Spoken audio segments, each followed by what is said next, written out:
Ya, vamos a la rebeldía.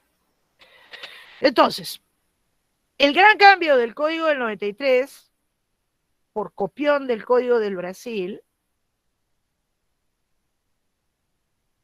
¿no? Por copiar el Código de Brasil, es habernos introducido al mundo de la ficta confesión. Es decir, no solamente un sistema de preclusiones que implican ya de por sí una posición extremadamente desfavorable para un demandado, sino mandarnos al mundo sin decirlo, al mundo distinto, al otro modelo, ¡pum!, nos lanzaron al otro modelo de la ficta confesio, pero con una fórmula equívoca, que la declaración de rebeldía, que es la consecuencia de la no contestación de la demanda, dice, provoca la presunción legal relativa sobre la verdad de los hechos expuestos en la demanda. Y esto es la consideración de una ficta confesión enmascarada, ¿no? Enmascarada bajo esta etiqueta de presunción relativa de verdad, que es lo que nadie todavía hasta la fecha termina de entender qué es esto, ¿no? Pero implica pues haber asumido que el demandado que no contesta la demanda es como si hubiera contestado diciendo sí, ¿no? Diciendo sí, sí, sí, sí a todos los hechos favorables al demandante y desfavorables al demandado, ¿no? En ese plano, en ese plano. ¿Por qué está enmascarada esta ficta confesión? Porque habla de presumir, y presumir jurídicamente hablando, dejemos de lado todas las discusiones de los filósofos del derecho, ¿ah?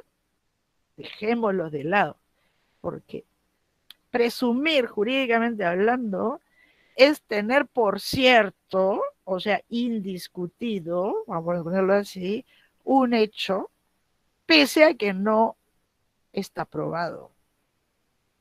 O sea, no está confirmado con la base a pruebas, a medios de prueba, ¿no? Presumir es tener por cierto un hecho del cual no se tiene la prueba. Lo tenemos como cierto, y cuando es legal es porque la ley lo declara así. Las presunciones son concretas, por eso digo que está mal usada la palabra, incluso en el brasileiro, ¿eh? Pero eso es por a su vez, la incertidumbre de lo que se entiende por presunción. Presumir es tener por cierto un hecho. Y la presunción legal, cuando es legal, es la ley lo tiene por cierto, ¿no? Y cuando la ley tiene por cierto, como lo decíamos la semana pasada, ¿no? En la Pauliana, ¿no? La ley tiene por cierto que el acto de disposición, dado el acto de disposición, presume que el acto de disposición es perjudicial a los intereses del acreedor. O sea, lo coloca en una situación que si tuviera que efectivizar su derecho, no habría bienes suficientes para lograrlo. Eso sería. Eso es lo que la ley presume. Y presumir en este caso, ¿qué nos va a significar? Presumir nos va a significar que el acto perjudicial, que el acto de disposición sea perjudicial, no requiere ser probado. O sea, sale del tema de prueba, ¿no? Sale del tema de prueba. Igualmente sale del tema de prueba el hecho que afirmado por una parte es admitido por la otra. Y es en este plano. Eh, Hablar de presunción, ¿no? De presunción es equívoco, porque no hay una presunción general, pues. Las presunciones son concretas, las presunciones legales son concretas, de elementos constitutivos de un supuesto hecho, elementos, algunos de sus elementos, todos, algunos, que se presume, ¿no? Se presume que cuando a todo aquel que causa un daño, ¿ah? Un daño, por dolo o culpa, tiene el deber de indemnizarlo, ¿ah?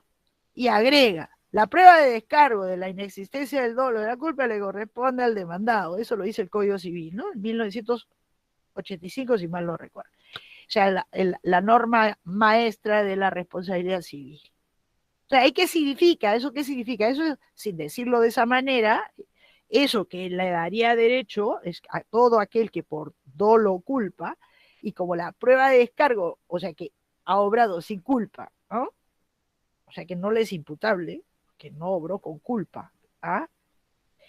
No responde por ese daño, pues le corresponde al demandado, significa que la ley presume que verificado el daño por determinado sujeto, eso es la consecuencia, ¿no? Ese daño es un daño consecuencia del dolo, o sea, la intención de causar daño, y o la culpa, o sea, la negligencia, ¿no? La presume. Pero esos son supuestos concretos dentro de los elementos. Para responder hay que ser, eso, tiene que ser un daño que el factor de imputación es subjetivo, ¿no? Es subjetivo. La culpa o el dolo, la culpa, ¿no? En general. Si no, no se responde, pero la ley lo presume. Presume que, producido el daño, se imputa a determinado sujeto, tenemos individualizado el dañante, ¿no? El que provocó el daño, ¿es doloso o es culposo? Incluso el dolo se presume. ¿Ya? Pero es culposo, ¿no? Eso es lo que presume. Y por lo tanto, estamos hablando de uno de los elementos constitutivos del supuesto de responsabilidad civil. De la misma manera, uno de los supuestos, uno de los hechos en abstracto puesto por la norma de la Pauliana es el perjuicio que se provoca al acreedor. Eso lo presumimos, ¿no? Lo tenemos por fijo, salvo que se destruya, ¿no? Se destruye. ¿Cómo lo quiero? Se destruya por prueba en contrario, ¿no? Pero son concretos. Aquí tenemos, sea lo que sea que haya firmado el demandante que le es favorable, lo tenemos, lo presumimos. No, pues está mal, pues. Lo presumimos. ¿Qué traducción? ¿Qué significa eso? Es un eufemismo esto de hablar de presunción. ¿Por qué? Porque es un, ¿qué quiere decir? Es que no quieren emplear la palabra, se tiene por cierto, se tiene por fijo, se tiene por, mejor, se tiene por admitido, como dicen los alemanes, más tranquilo, que después ya déjenselo a los que les gusta, que si eso es una presunción, entra dentro del concepto de presunción o es una confesión, ya se tiene por admitido, se tiene por, es ficción, ¿no? Es una ficción, porque no ha pasado, no ha pasado. Fictamente lo consideramos eh, como si hubiera ocurrido, ahí está la ficción. Si nosotros queremos construir la presunción, tendremos que hacer una, a la postre lo mismo, pero un razonamiento que del silencio del demandado, la circunstancia silencio, se infiere la admisión, ¿no? Se infiere la admisión. Pero es destruible, dice, ¿no? Pero lo que ha querido decir, presumir es tener por cierto un hecho del cual no se le va a necesitar la prueba, pues no, porque la ley lo tiene por cierto. Eso significa presumir, para cuando se refiere a la ley, ¿no? Y por lo tanto es hecho no necesitado de prueba, porque la ley lo exonera, eso es en términos generales. Y una presunción es relativa, legal es relativa, cuando admite ser destruida. ¿Por cómo? Prueba en contrario. O sea, del hecho, la prueba del hecho opuesto al que se tiene por cierto. Entonces, se tiene por cierto que el daño ha sido provocado por la negligencia del demandado. Pues el hecho, la prueba del hecho contrario es la prueba de la diligencia, ¿no? La diligencia. Si es negligencia, su opuesto es la diligencia. Yo demandado he obrado con toda la diligencia ordinaria, toda la diligencia. No dejemos de lado la ordinaria, no sé. Yo he sido diligente, pero el daño se produjo, hay un factor, ¿no? O sea, estaba fuera de mi esfera. Por lo tanto, no me es imputable. Por lo tanto, no es culposo. Por lo tanto, no respondo, ¿no? Pero el demandado te puede destruir la presunción, probando lo contrario. Obré con diligencia. el demandado de una pauliana, pero vamos, efectivamente hay el acto de disposición, pero yo tengo 30 bienes más, ¿no? O sea, no hay una disminución patrimonial, mi patrimonio sigue siendo sustancioso, ¿no? Sigue siendo. O el adquirente lo hace, ¿no? El adquirente que es más interesado que el vendedor, ¿no? El enajenante. El que enajenó tiene un patrimonio gigante, ¿no? ¿Qué viene pensando a demandar la declaración de ineficacia? ¿No? O sea, es irrelevante, ¿no? Ese acto de disposición es irrelevante para las seguridades del acreedor demandante. Entonces, se destruye, es destructible, ¿no? Destructible. ¿Cómo? A través de la prueba en contrario, del hecho opuesto al que se tiene por ley como cierto. ¿Pero qué pasa en estos casos? Aquí estamos ante una ficción de admisión. Eso es lo que significa y eso es lo que no se entiende, porque lo ponen en términos de presunción legal, relativa, de verdad, de los hechos afirmados por el demandante. Y entonces viene toda esta confusión, ¿no? De qué cosa es presunción legal, relativa, de verdad, ¿no? Entonces, bueno, es ficción de admisión, o sea, hacemos como que dijo sí, ¿no? Hacemos como que dijo sí. Eso es directamente, al ponernos presunción relativa de verdad. Entonces, aparece decir, no, pero esto se puede destruir, y debería ser indestructible, ¿no? Pero aún fuera, si fuera, ¿no? Si fue presunción relativa, porque cabe ser destruida, como esto no sabemos qué cosa, cuál es la pretensión del demandante, porque esta es una figura general, ¿no? General. Entonces, se tiene por admitido, entendamos que se tienen por admitido los hechos, cosa que nunca ha ocurrido, pero por eso es ficción, ¿no? Es ficción.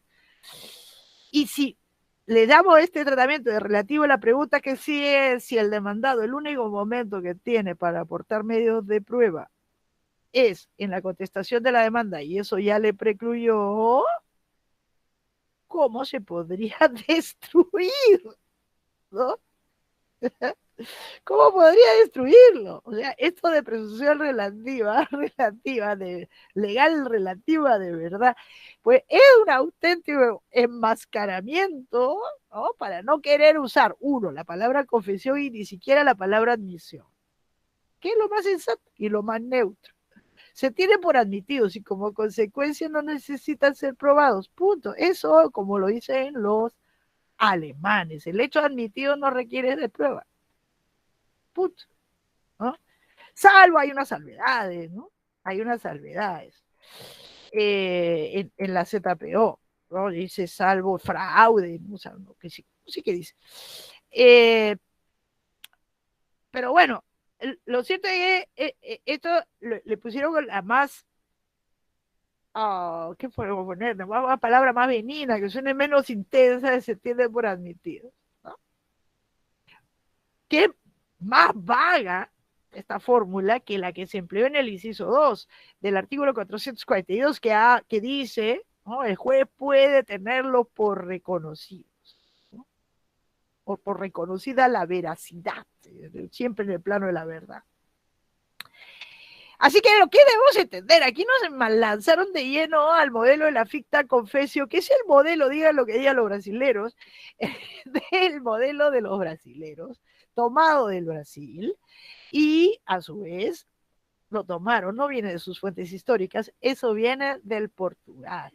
Portugal, siglo XX, ¿no? Portugal, siglo XX, que se inspira en las soluciones alemanas, ¿no? Y por tanto ahí estamos. Esa es digamos, la ruta de la fuente, ¿no? Brasil, Portugal, Alemania. Entonces, si nos vamos a lo que es la alemana, pues es ficción de admisión. Ficta confesio. Ficción de admisión, obviamente, del hecho contrario al propio interés de la parte demandada. Si el demandante ha sido tan torpe, de introducir hechos favorables al demandado, que es en uno de los casos que ustedes van a analizar, algunos grupos van a analizar, que yo le he puesto doble rebeldía o doble, algo de doble, era un caso en el cual, lo digo rapidito, a ver si ustedes llegan autónomamente, el propio demandante en su demanda puso la posición del demandado. O sea que el demandado negaba deber. El demandado me ha dicho que no me debe nada. Es obvio que si esto funcionara, ¿no? ¿No? El demandado admitiría también el hecho favorable, y ese hecho favorable es su posición. Por lo tanto, cuando uno en la demanda pone los hechos también desfavorables al demandante, ¿no?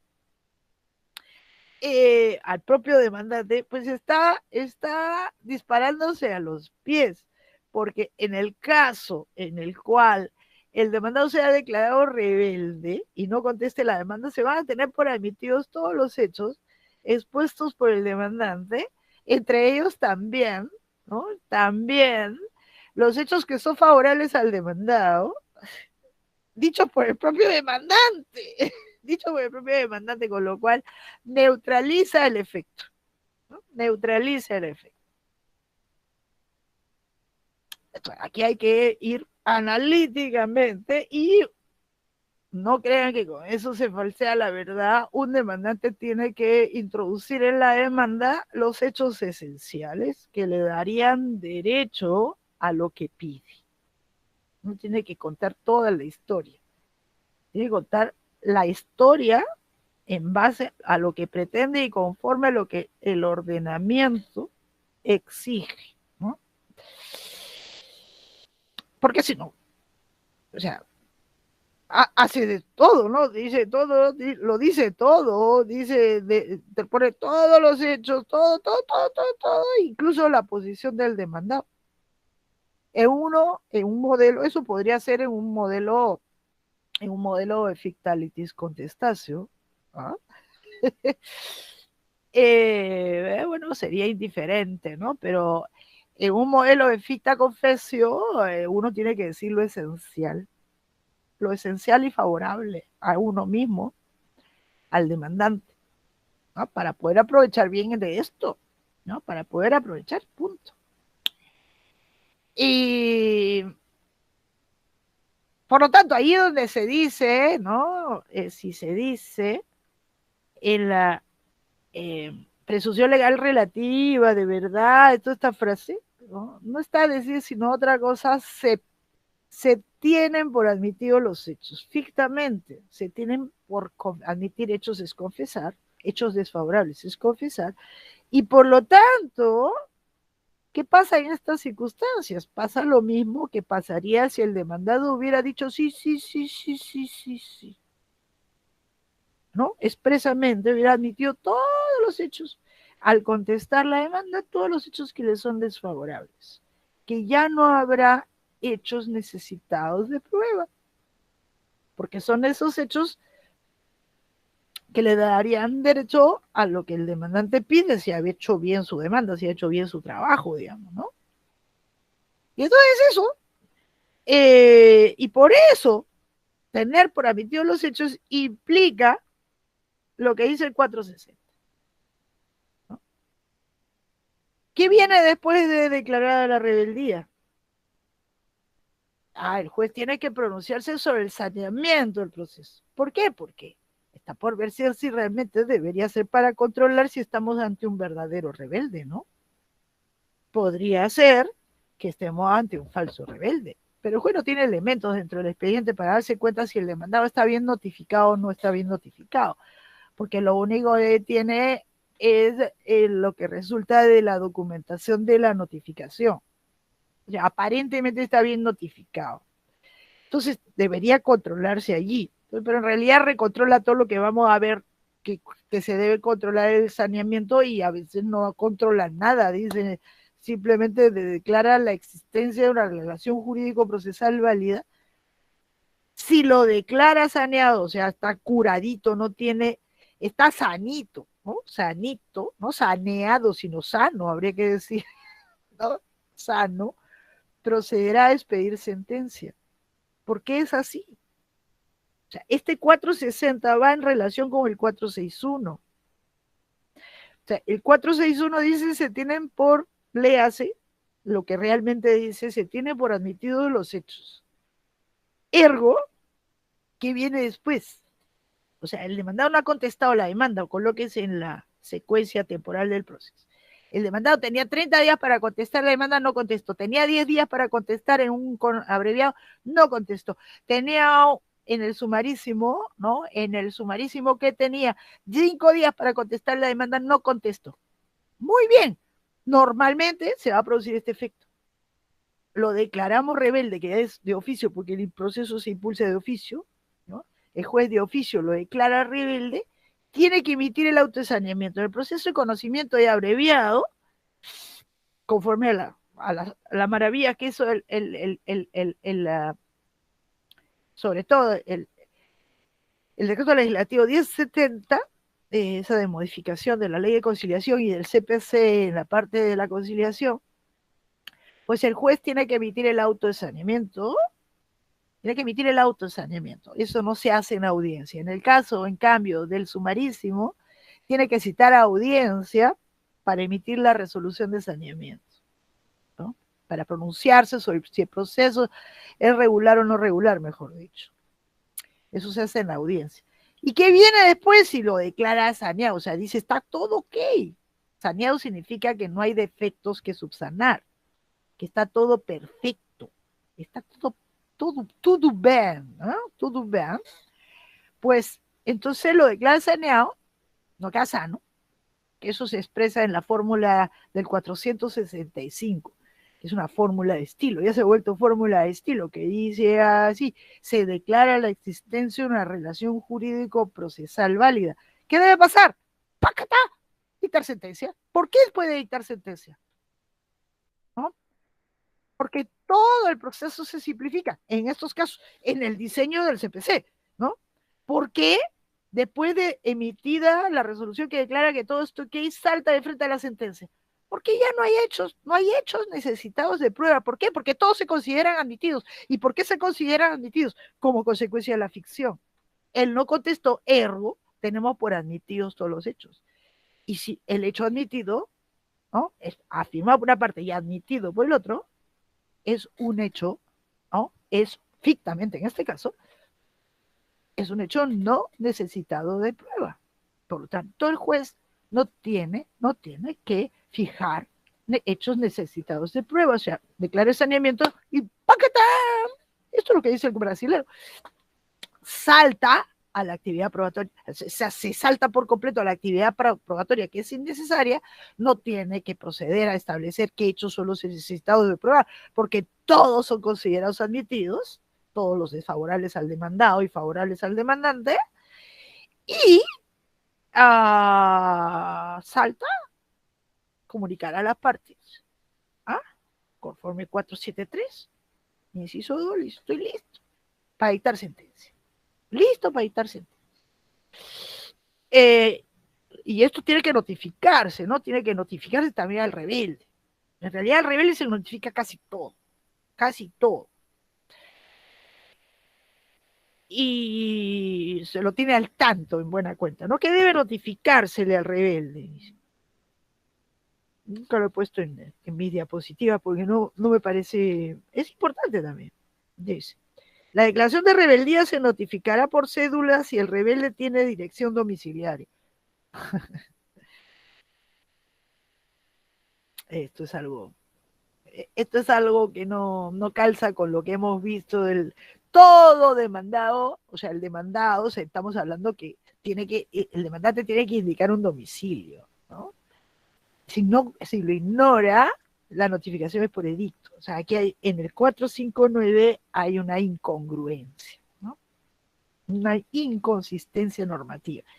Pero dice, ¿qué más se le notifica? Se le notifica que ha sido declarado rebelde, debe notificarse. Basta. Está al tanto, es para tenerlo al tanto.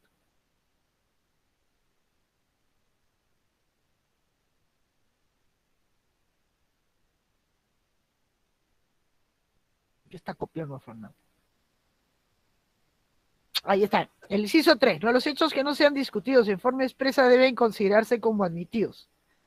Cuando no puede inferirse la intención de discutirlos de las declaraciones que efectúen las partes, cuando hay pues un cuestionamiento implícito, ¿no? Una declaración fundada en el desconocimiento, esto es, yo no participé, ¿no?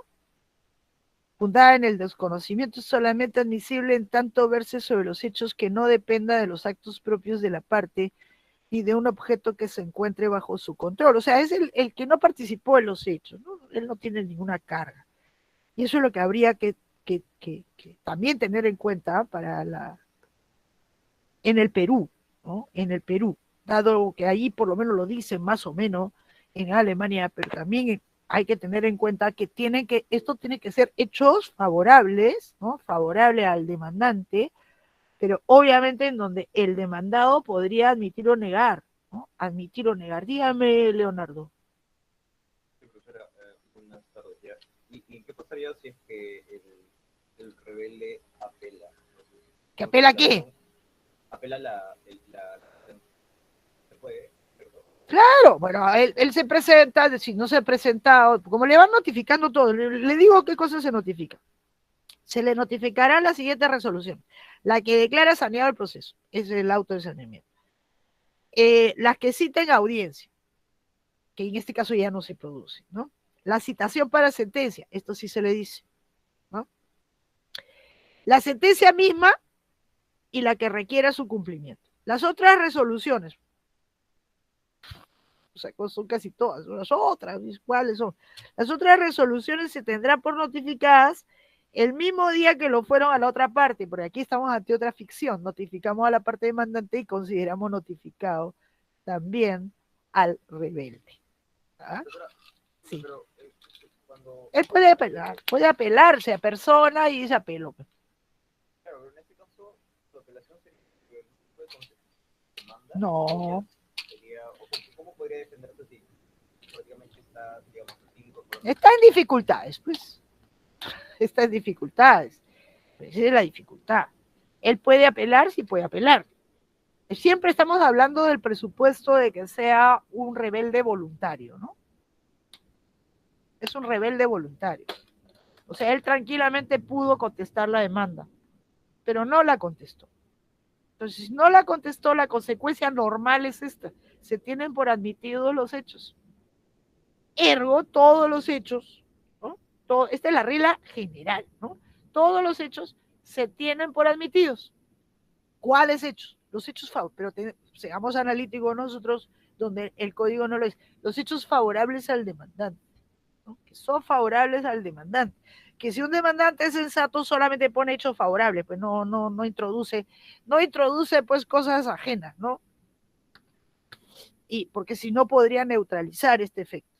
Entonces, en estos casos se tiene, o sea, declara el saneamiento, eso se le notifica. ¿Ya? Digamos que él sigue ausente, sin presentarse, ¿no?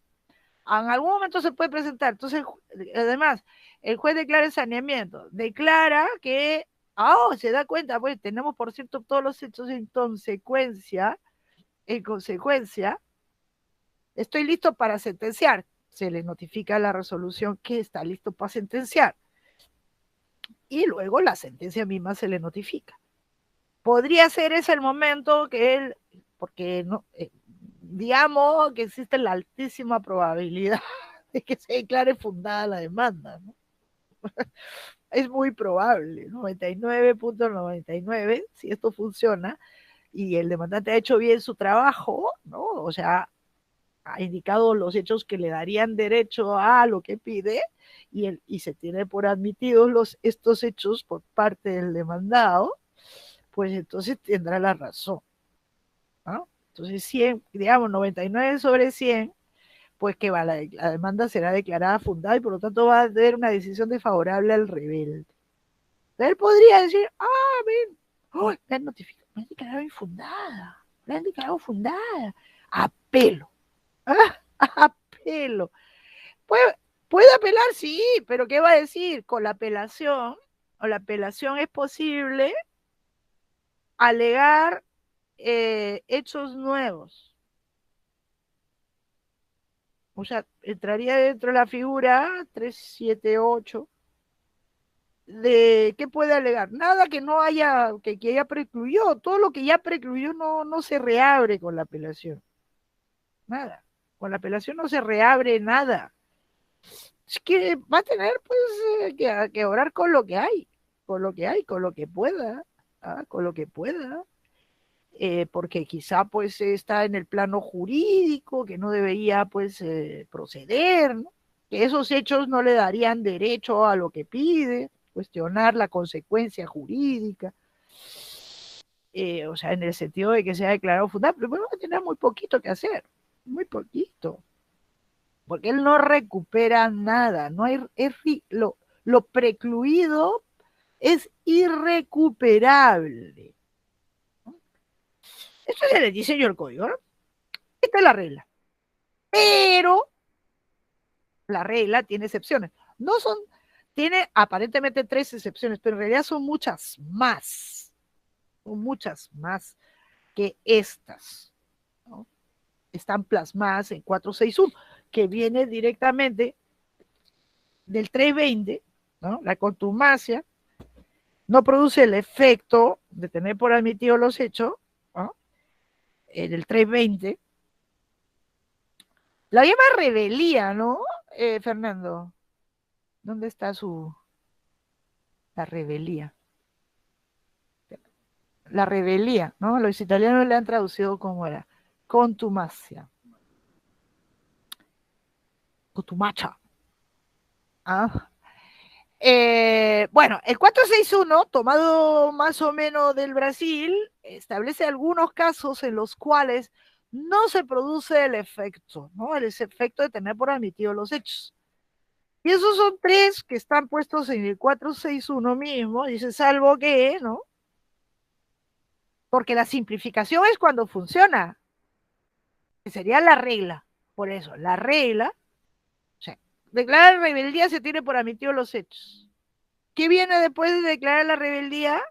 ¿Ah? La tiene después, el juez tiene que pronunciarse sobre la validez del proceso. Si lo declara que está ok, le comunica a las partes que está listo para resolver. ¿No? Y nos saltamos, nos saltamos a la sentencia. Eso sería la ventaja. La ventaja para el demandante, una gran ventaja, porque tiene casi el éxito en el bolsillo. ¿Mm? No solamente la ventaja de simplificación, sino además de se salta toda la necesidad de la actividad de probatoria. Ahora, para que este efecto se produzca, ¿ah? Lo que está en juego en el proceso debe ser disponible. ¿Ah? Disponible. Y digo allí, lo digo en el encabezado, ¿por qué? Porque en el fondo los 3 casos que se mencionan allí son 3 supuestos de indisponibilidad. Son 3 supuestos. En realidad, la ley no dice lo que dice en la diapositiva. El primer caso dice, habiendo varios emplazados, alguno contesta la demanda. Eso tiene que ser interpretado. Es exactamente el inciso 1 del 320 brasileiro, que también está igualito. Eso sí me acuerdo de haberlo visto, que no lo han aclarado. ¿A qué caso se refiere? Este caso se refiere no cuando puede haber varios demandados por varias razones, entre ellas la principal razón son sustancialmente 2 casos. O hay más de un demandado, porque sí o sí yo tengo que demandar a más de uno, ¿no? El demandante debe demandar a más de uno porque es un supuesto de litisconsorcio necesario, pasivo, ¿no?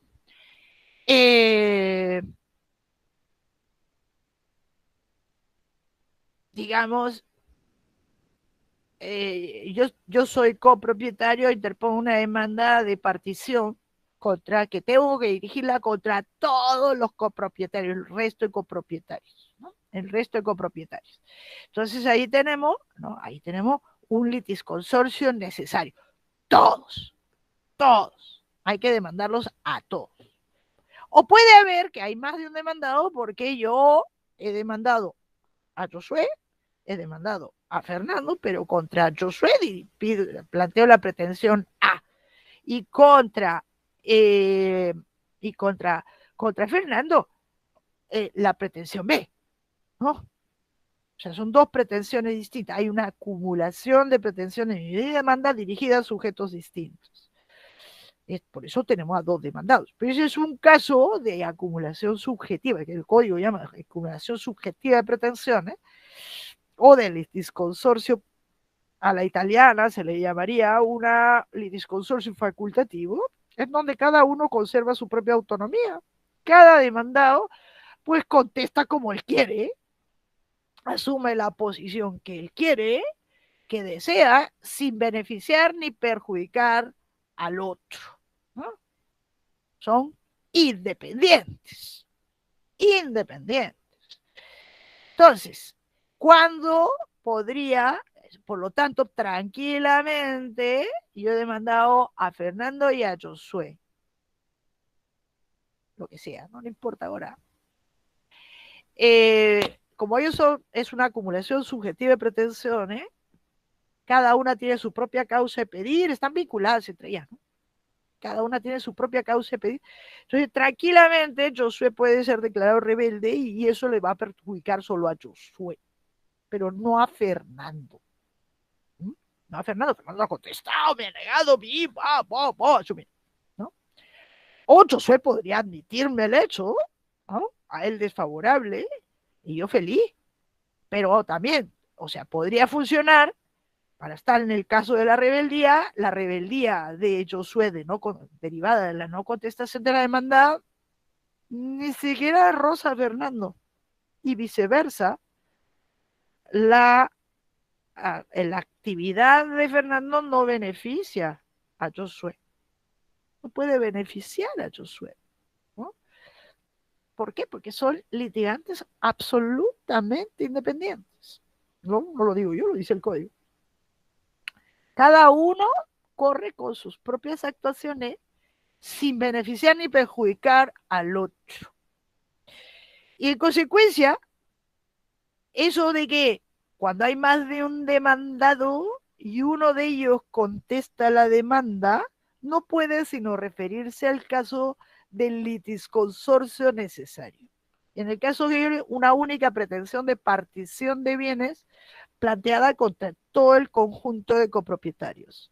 Uno de ellos contesta la demanda en los términos que sea, evita el efecto del 461, beneficiando a todo el paquete de demandados.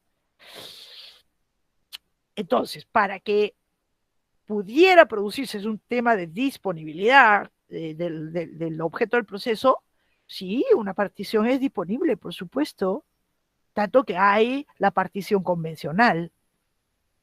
Los copropietarios se pueden poner de acuerdo en realizar una partición, ¿no? Y hacen la partición y se lo dividen como quieren ellos, ¿no? Pero cuando no se logra el acuerdo, uno demanda para que se proceda a la partición. Tiene que mandarlos a todos. Uno solo contesta, no nos importa qué cosa conteste, pero resistiendo, beneficia a los demás, a los que no contestaron. Los demás pueden dormir tranquilos, basta que uno conteste y se corta el 461. O sea, se corta el efecto de tener por admitidos los hechos. Obviamente he dado un caso de un asunto disponible para que no calce. La gran buena parte de los litisconsorcios necesarios los encontramos en el territorio de lo indisponible. Por ejemplo, yo interpongo una demanda de nulidad de matrimonio, yo soy un tercero, tengo que dirigirla sí o sí contra los dos cónyuges. Yo interpongo una demanda de filiación, o el marido que interpone una demanda de filiación, ¿no? Tiene que, de negación de la paternidad, perdón, el marido, negación de la paternidad, tiene que dirigirla por ley contra la madre y contra el hijo, que es el directo destinatario de los efectos, ¿no? Del padre que quiere dejar de ser padre, ¿no? Y entonces se debe dirigir contra ambos. Eso es una materia indisponible, porque estamos en territorio de estatus, ¿no? Entonces, ahí, si ninguno contesta la demanda, no se puede tener por admitidos los hechos. No se puede tener por admitido que él no engendró a ese hijo, para decirlo, ¿no? O sea, no se puede, no se puede. Eh, Ahí tiene que irse a la prueba de los hechos constitutivos del derecho a que se declare la no paternidad, ¿no? La no paternidad. O sea, no es el padre, es una pretensión negativa, ¿no? Que no es el padre. Es una materia indisponible y por lo tanto el comportamiento de los demandados, incluso en litisconsorcio, puede ser, o no,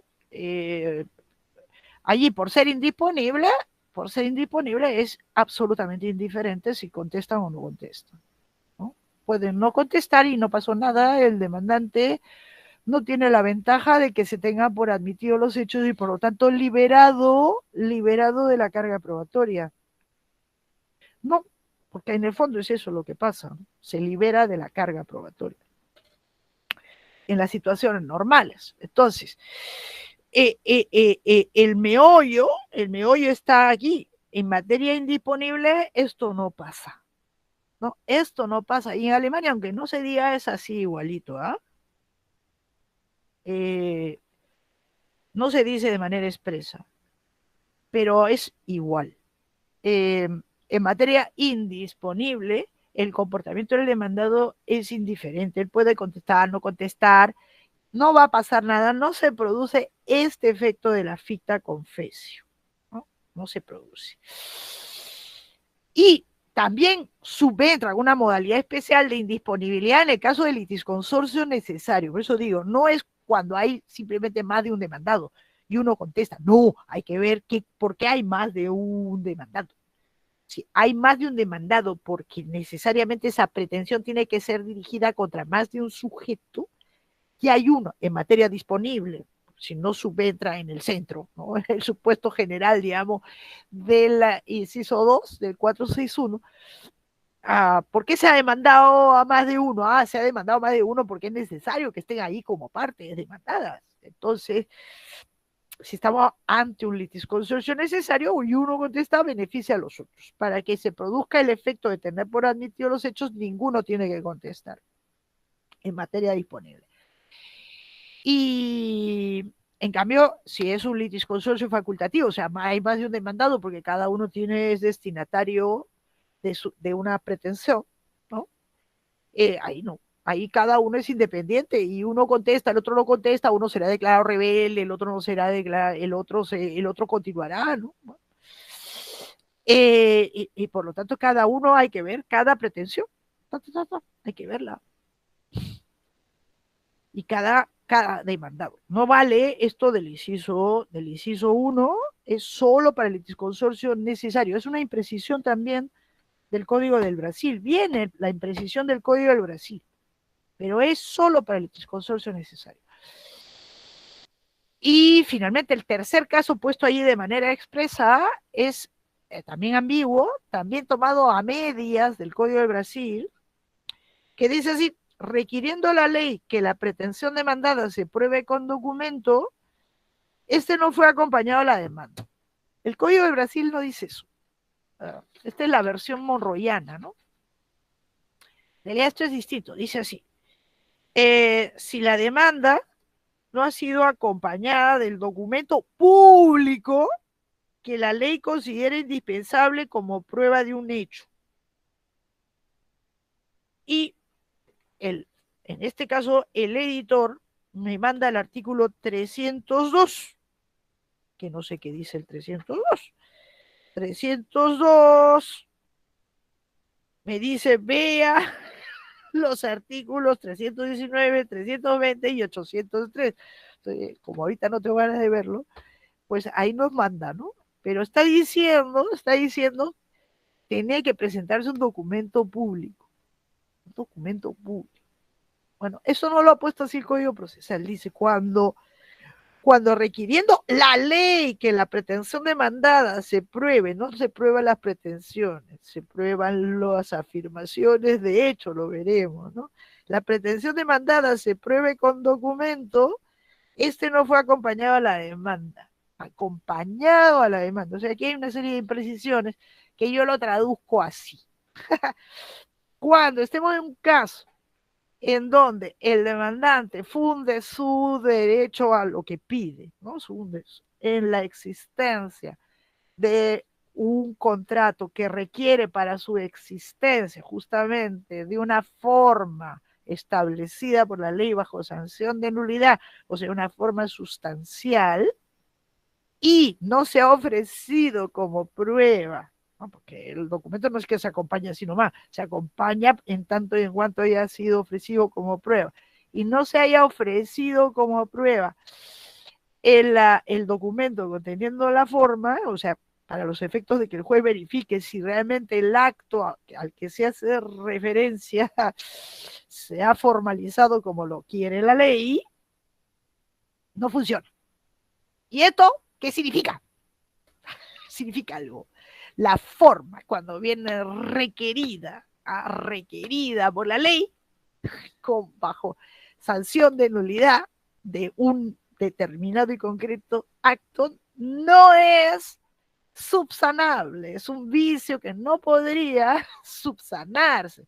O sea, se puede subsanar, o sea, no se puede considerar que el acto ha revestido la forma prevista por la ley. Es algo, porque si no sería una forma de sacarle la vuelta a la forma sustancial. Es decir, el que un acto solemne ha revestido la forma solemne no es de libre disposición. O sea, no es un hecho que configura un derecho indisponible. O sea, la forma es indisponible. No, las partes no pueden pactar. Si el acto necesita, porque es consecuencia de la inderogabilidad a través de un pacto entre las partes de la norma sobre la forma sustancial. En consecuencia, cuando esté en escena, por ejemplo, una donación, ¿no? Una donación tiene forma solemne. ¿Ya? Y con esto terminamos. La donación tiene forma solemne, ¿no? De inmuebles. También lo de inmuebles que superan un determinado valor, pero digamos, yo pretendo que se me entregue, yo digo, oh, me han donado el inmueble tal. ¿Ah?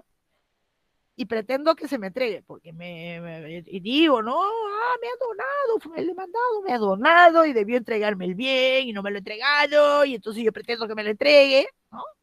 Y, y entonces el demandado es declarado rebelde. ¿Podrá obtenerse, por cierto, que se celebró el contrato? No, porque estamos ante un contrato solemne. O sea, si cada vez que se invoque un contrato solemne, el tener por cierto que se celebró válidamente, es decir, con la forma establecida por la ley, no puede derivarse de la confesión del demandado, ni expresa ni ficta. Ni expresa ni ficta. ¿Ah? ¿Por qué? Porque si no le estaríamos sacando. ¿Por qué? Porque la forma no es de libre disposición de las partes. Le estaríamos sacando la vuelta a las normas sustanciales sobre las formas. Ergo, estamos ante el escenario en el cual el demandante alega, ¿no?, haber celebrado un determinado negocio que la ley exige que revista una determinada forma. Y al ofrecer sus pruebas no ha acompañado el documento ese, ¿no? El documento ese de donde se desprendería que efectivamente, ¿no?, efectivamente reviste la forma prevista por la ley, ¿no? Esto es lo que quiere decir, en mi lectura, el inciso 3 del artículo 461, ¿no? Sí, terminamos. Lo dejamos ahí. Retomándolo el próximo. Sí. Eso es lo que estoy diciendo.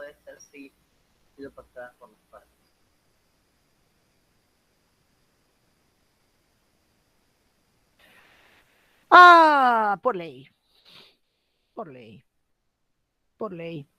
¿Por qué? Porque estamos en el plano del proceso, o sea, el tonto demandante no va a decir que hemos celebrado, ¿no? El tonto demandante no va a decir que hemos suscrito un contrato y que habíamos previsto bajo sanción de nulidad que tenía que revestir esta forma y ha revestido esta forma, o sea, no va a decir nada de eso, porque eso, tenemos un demandado que en todo caso podría, o sea, que no contesta. O sea, nada obliga a las partes a establecer una forma. Si lo han pactado, ¿no? Lo han pactado. Pero eso no consta y en consecuencia esto es solamente por ley. Solamente por ley. Eh, Estamos hablando del efecto, ¿no? Estamos hablando del efecto de no contestar la demanda, de tener por admitido los hechos. O sea, nadie va a ser tan insensato de decir, oh, no, hemos pactado que sea por escritura pública, ¿no? Hemos pactado que sea por escritura pública bajo sanción de nulidad, ¿no? No creo que esto ocurra en este mundo, ¿no? Ahí Leonardo pregunta si el pacto no lo puede. Estoy hablando de lo que o sea, normalmente, ¿quién va a introducir la existencia del pacto? El que lo celebró, pues. Y no va a ser el demandante. El demandante va a decir, hemos celebrado una, qué sé yo, el negocio X, punto, y alega, ¿no? Y no es de aquellos que por ley, requiere una determinada forma. Entonces va a decir que lo ha celebrado, y entonces el demandado no contesta la demanda. Se va a tener por admitido que se celebró el negocio, que ta. Si un demandado dice un momentito, o sea, no estamos ante el inerte que no contesta la demanda, sino él contesta la demanda y dice, no, pero ese contrato es nulo. ¿Por qué? Porque no ha revestido la forma prevista por nosotros. Por nosotros. ¿Por qué? Porque si fuera el caso normal, o sea, forma facticia, y el acto reviste la forma facticia y se ha ofrecido como prueba el acto con forma facticia, pues aquí no hay problema porque funcionaría del todo tranquilamente el tener por admitido los hechos, pues, porque el demandado lo ha acompañado a la demanda, o sea, lo ha ofrecido como medio de prueba.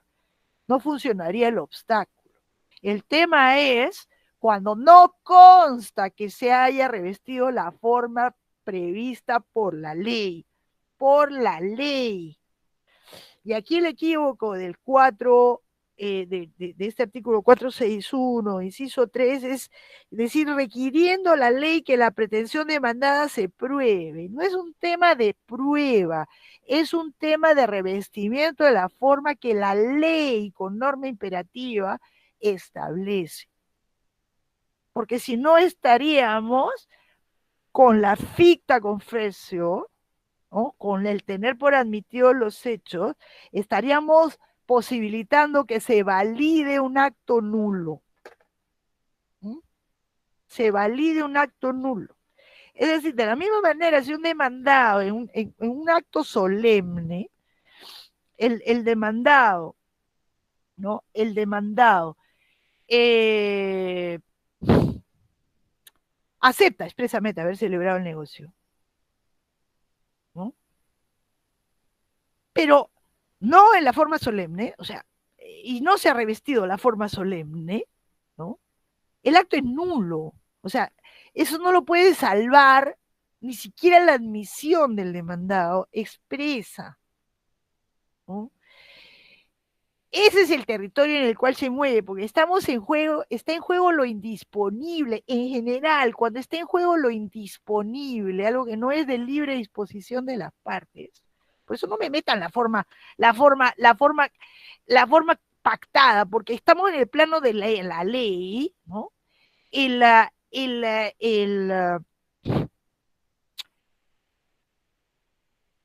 El tener por admitido los hechos no funciona tal como no funcionaría si hubiera una admisión expresa.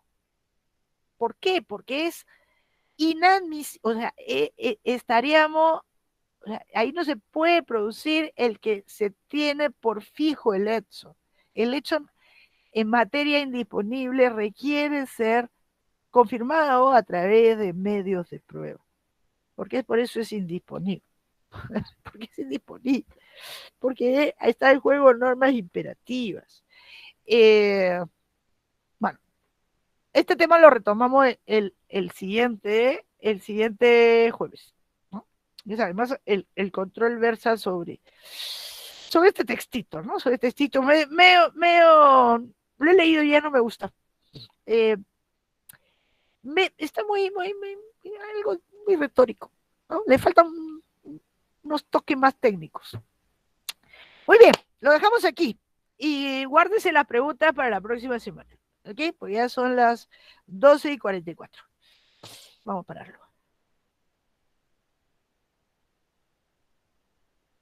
¿Fernando? ¿Todo bien? Aquí. ¿Listo? ¿Ah, sí? Oh, Dios. Sí, estaba muy silencioso. No, estaba muy silencioso. Sí, he estado manejando ahí. Los dos. Ok. Bueno, entonces lo dejamos ahí, nos vemos. No sé si nos vemos el domingo, Fernando, o no. Sí. O hacemos a pausa. No sé si de repente desea pasar el filtro control o si... Vamos a ver si estemos. Bueno, no, ok. Ya, ok, nos vemos el domingo. Muy bien. Bien, entonces nos saludamos. Gracias a ustedes, para quien me saluda, ¿no? Vamos a detener la grabación y nos saludamos.